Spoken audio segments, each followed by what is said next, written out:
Mr. Bismarck Rewane worked with International Merchant Bank Nigeria Limited and held various positions across the value chain of his banking career. He was also with the First National Bank of Chicago, Barclays Bank of Nigeria, and Barclays Bank International PLC UK. An associate of the Institute of Bankers of England and Wales, Mr. Rewane has served on the board of several organizations, including Guinness Nigeria PLC, Navgas, a Vital Group subsidiary, the NLNG Prize Award Foundation, Unique Insurance PLC, the Nigerian Economic Summit Group, UBA Custodian Limited, Virgin Nigerian Airways Limited, Fidelity Bank PLC, First City Monument Bank PLC, and Top Feeds Nigeria Limited. So he's a boardroom guru. He currently serves as the Managing Director and Chief Executive of the Financial Derivatives Company, and he's also on the board of the Parthian Partners. Ladies and gentlemen, I am delighted, honored to welcome to the platform for his presentation of the keynote of the Parthian Economic Discourse 2.0, Mr. Bismarck Rewane. Let's put our hands together for him. Thank you.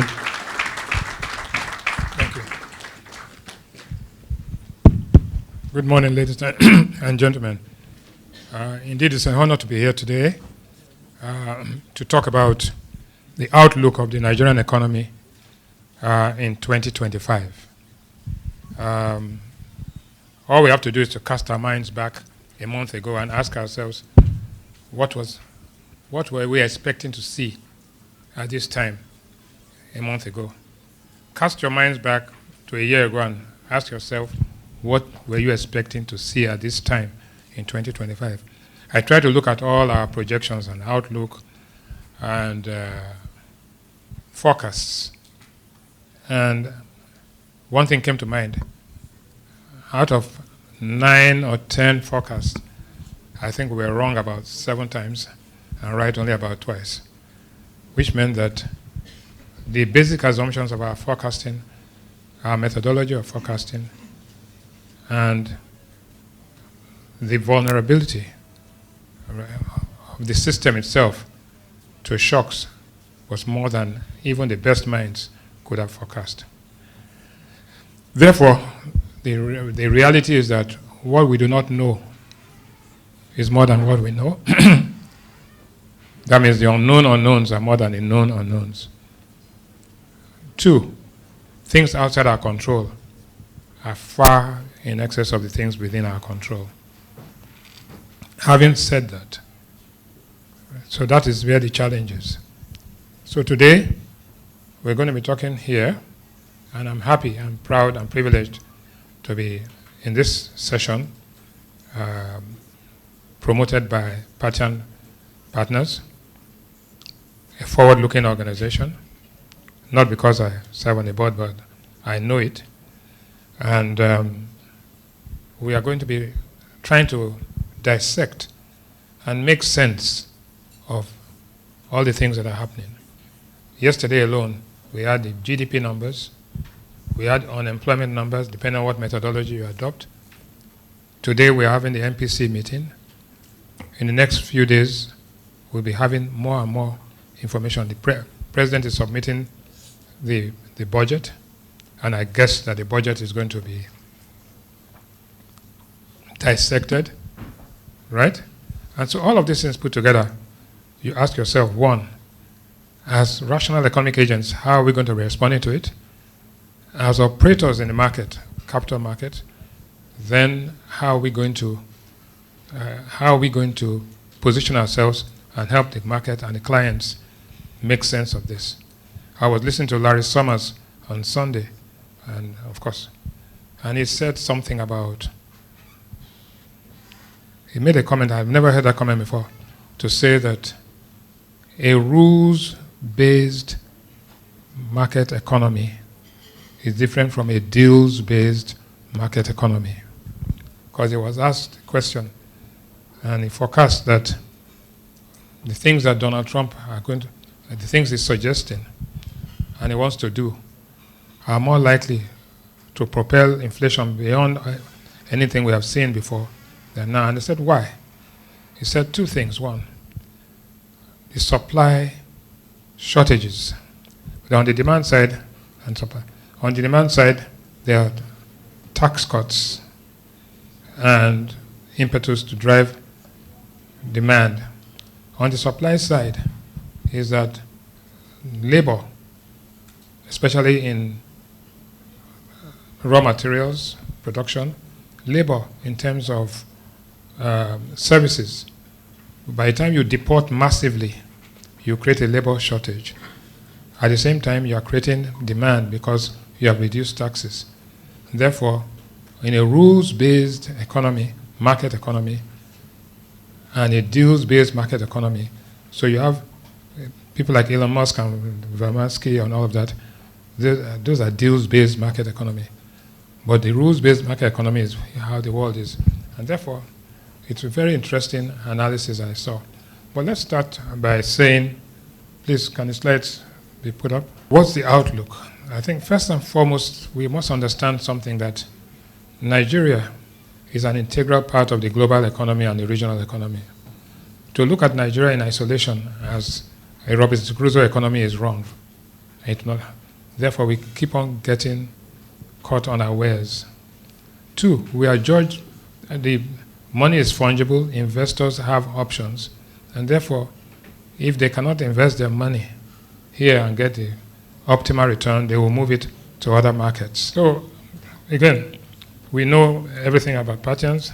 We know that it's a leading provider of financial services, established in 2012, a licensed member of the Securities and Exchange Commission, plays a critical role in unlocking value.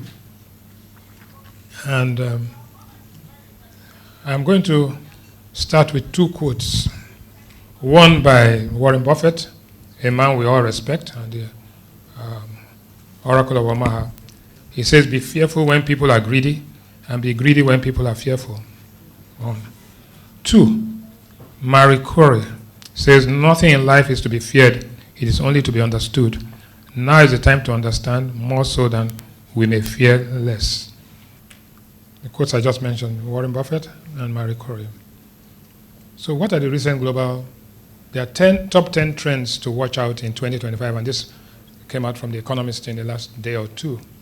One is America's choice. Trump's victory will impact immigration, economy, trade, driving geopolitical tension. And he announced this morning special tariff on Canada and Mexico, and another 10% tariff on this. Well, again, deals-based market economy as against a rules-based market economy. And the truth is that once you've come into your second term, you start being a dead dog from the first day. So you will soon realize that. But it's important to know that if you're slapping tariffs, so there'll be counter tariffs, right? And people will respond. Like every action has a reaction equal and opposite.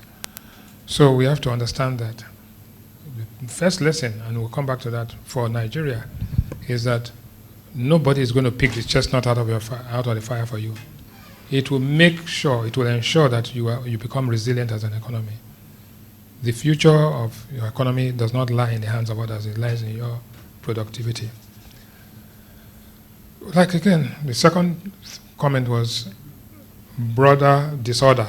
So you have the global financial order and architecture, the Bretton Woods system. But people, that has been the order from the 1920s of the Great Depression to the rise of the Nazi, to the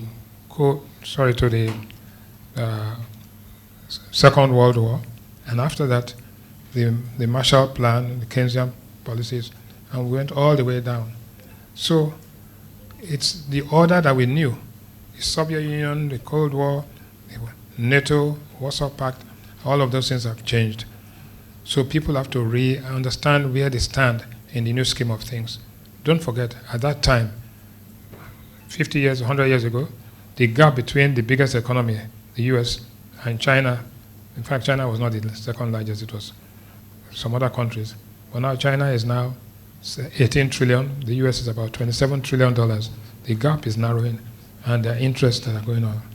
So like it says here, tarifying prospect. As Trump imposes restrictions on tariffs, we must expect counter steps. And the old system of Ricardo about global trade, comparative advantage, understanding that peacefully that if you invest in those things that you have a comparative advantage relative to the others, those basic assumptions have changed. Right? Voters expect change, yes. But again, the crisis of false expectation. People voted for Brexit and regretted Brexit 2 weeks after. So people are already saying, look, what have we got into? But that's a different story. Clean tech boom. Say drill, baby, drill, frack, shale. But what that means, all the assumptions of clean energy, ESG, stalled for a while. But it also means that